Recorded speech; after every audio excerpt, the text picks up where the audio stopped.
అందరికీ నమస్తే అండి. జర్నలిస్ట్ మూర్తి గారు, టీవీ5 మూర్తి గారు సాక్షి మీద అండ్ వేణుస్వామి దంపతుల మీద అండ్ వైసీపీ సోషల్ మీడియా మీద ఒక పెద్ద యుద్ధమే చేస్తున్నారు. ఒక పెద్ద యుద్ధాన్నే ప్రకటించారు. ఆ యుద్ధం కూడా చట్టబద్ధంగా తను ఒక వ్యక్తిగా తనకున్న రైట్స్, తనకున్న హక్కులను వాడుకుంటూ పూర్తి స్థాయిలో రంగంలోకి దిగారు. ఎందుకంటే సాక్షిలో వేణుస్వామి దంపతులు, వేణుగారి దంపతులు ఒక వీడియో రిలీజ్ చేశారు. ఎటువంటి ఆధారాలు లేకుండా ఏదో ఎవరో మాట్లాడుకున్న ఇద్దరు వాయిస్ మెసేజ్ని పట్టుకొని, ఆ వాయిస్ రికార్డుని పట్టుకొని జర్నలిస్ట్ మూర్తి 5 కోట్లు డిమాండ్ చేశాడని ఒక వేక్ పనికిమాలిన ఎటువంటి ఆధారాలు లేని ఒక ఆరోపణను సృష్టించి రిలీజ్ చేశారు. మేబీ అది వైసీపీ వాళ్ళు నమ్మితే నమ్ముతారు కాక, ఎందుకంటే జర్నలిస్ట్ మూర్తి మీద ఉన్న వ్యతిరేకత కారణంగా లేదా వేణుస్వామి మీద ఉన్న అభిమానం కారణంగా దాన్ని వైసీపీ వాళ్ళు నమ్మితే నమ్ముతారు. వాళ్ళ ట్రాన్స్లో ఉన్నారు, ఆ మత్తులో ఉన్నారు కాబట్టి వాళ్ళు నమ్మితే నమ్ముతారు. వాళ్ళు బాగా ప్రచారం చేసుకున్నారు. కానీ వైసీపీ నమ్మితే నమ్మొచ్చు, కానీ సాక్షి మీడియా ఎంతో కొంత ప్రొఫెషనల్ మీడియా కదా, మెయిన్ స్ట్రీమ్ మీడియా కదా, వాళ్ళు నిరాధారమైన ఆరోపణలుగానే రాయాలి. అలా రాయకుండా నిజంగా జర్నలిస్ట్ మూర్తి అనేవాడు 5 కోట్లు తీసుకున్నట్టు, 5 కోట్లకు డిమాండ్ చేసినట్టు, అది నిజమన్నట్టు వీళ్ళే నిర్ధారించి రాశారు. సో దాని మీద జర్నలిస్ట్ మూర్తి గారు ఈరోజు వాళ్ళకి జర్నలిజం ముసుగులో 5 కోట్ల డిమాండ్. టీవీ5 మూర్తిపై సంచలన వీడియో విడుదల చేసిన వేణుస్వామి దంపతులు, తన అనుచరుడితో మూర్తి బృందం బేరసారాలు, అంత ఇచ్చుకోలేం ఆత్మహత్య చేసుకుంటామన్న ప్రముఖ జ్యోతిష్యుడు ఆయన సతీమణి శ్రీవాణి అని చెప్పి రాశారు.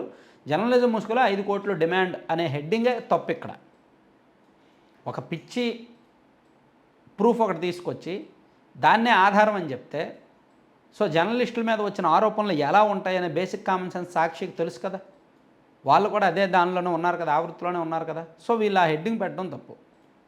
అందుకే హెడ్డింగ్లోనే తప్పు మొదలుపెట్టిన సాక్షి న్యూస్ కోట్లు డిమాండ్ చేసిన బండారం అంటూ మొదటి లైన్లోనే స్వయంగా తానే తీర్పిచ్చేసింది.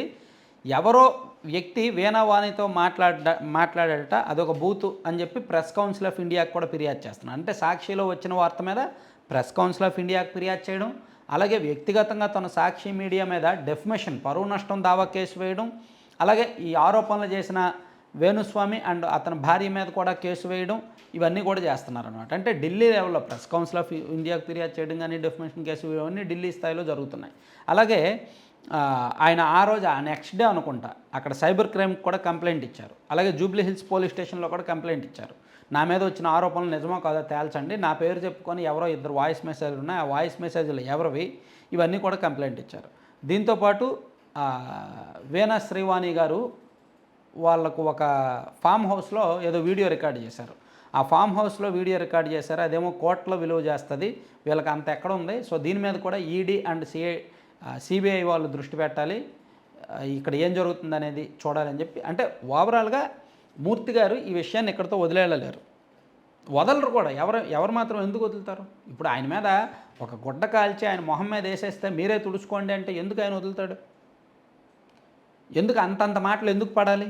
మరి మామూలు మాటలు అవేమన్నా, మేము ఆత్మహత్య చేసుకుంటాము, మాకు ఇంక వేరే దిక్కు లేదు, మమ్మల్ని బతకనివ్వరు అని ఎంతో సెంటిమెంట్ సినిమా చూపించారు. అయితే ఇక్కడ పూర్తిగా వేణుగారి దంపతులు దొరికిపోయారని నేను అంట. ఎందుకంటే ఆ వీడియో వాళ్ళు రిలీజ్ చేసిన తర్వాత మూర్తి గారు అండ్ టీం పూర్తిగా ఎక్కేశారు, వాళ్ళ మీద కంప్లైంట్ చేశారు.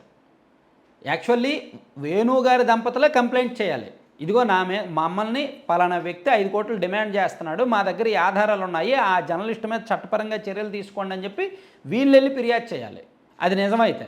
కానీ వీళ్ళు ఫిర్యాదు చేయాల, ఆ ఆరోపణలు ఎదుర్కొంటున్న వ్యక్తి వచ్చి ఫిర్యాదు చేశాడు, దానిలో వాస్తవాలు ఏంటో తేల్చండి అని. అక్కడే వేణుగారి దంపతులు నైతికంగా ఓడిపోయారు, మోరల్గా వెనకడుగు వేసినట్టు లెక్క, వాళ్ళు అబద్ధం చెప్పినట్టు, తప్పుడు వీడియో రిలీజ్ చేసినట్టు లెక్క.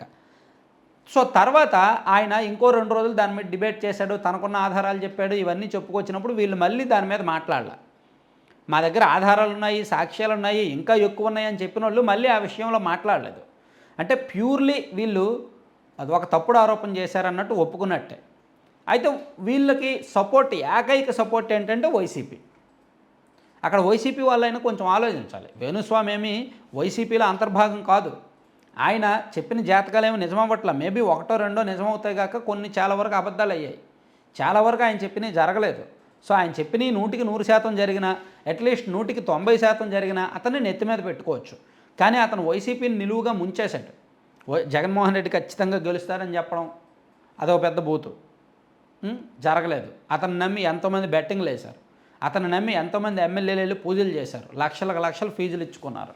సో ఇవన్నీ ఆయన పూజలు ఫలించలేదు, ఆయన చెప్పిన జ్యోతిష్యము ఫలించలేదు, ఆయన చెప్పిన జాతకము నిజమవ్వలేదు, ఆయన చెప్పినట్టు జగన్మోహన్ రెడ్డి గారు సీఎం అవ్వలేదు. కానీ వైసీపీ వాళ్ళు మాత్రం అతను నమ్మి బెట్టింగ్లు వేసి మోసపోయారు.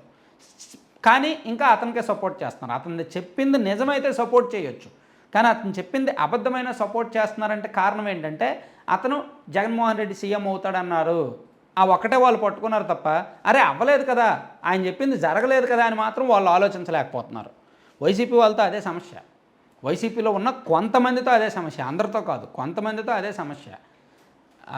నిజంలోకి రారు, ఆ మత్తులో ఉండిపోతున్నారు.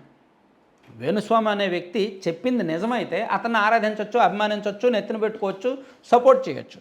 అతను చెప్పినవి నిజం అవ్వలేదు కాబట్టి అతను కొన్నాళ్ళు అబ్జర్వేషన్లో ఉంచాలి. ఈయన చెప్పిన ఏదో తేడా కొడుతున్నాయి కాబట్టి మనం కొన్నాళ్ళు అతన్ని దూరం పెట్టాలి అని అనుకోవాలి. కానీ ఇది దూరం పెట్టలేకపోతున్నారు. Thank you.